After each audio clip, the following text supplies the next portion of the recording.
ಬಳಪ ಹಿಡಿದ ಭಗವಂತ ಇರುತ್ತಾನೆ ನಮ ಸುತ್ತ ಅವತಾರ ನಾನಾ ರೂಪವೋ ನಮ್ಮೆಲ್ಲ ಹಣೆ ಬರಹ ತಿದ್ದಿ ಬರೆಯಲು ಕತ್ತಲೆಯಿಂದ ಬಹಂತ ನಮ್ಮ ಕೈಯ ಹಿಡಿಯುತ್ತ ಕರೆದೊಯ್ದ ಬೆಳಕು ತೋರಲು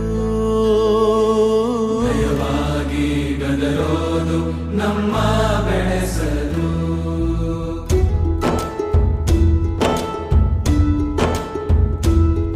ಭಾಷೆ ಅಮೃತ ಕುಡಿಸೋ ತಾಯಾಗಿ ಭಾಷೆ ಅಮೃತ ಕುಡಿಸೋ ತಾಯಾಗಿ ಭವಿಷ್ಯ ಬರೆವಂತ ತಂದೆ ನೋವಾಗಿ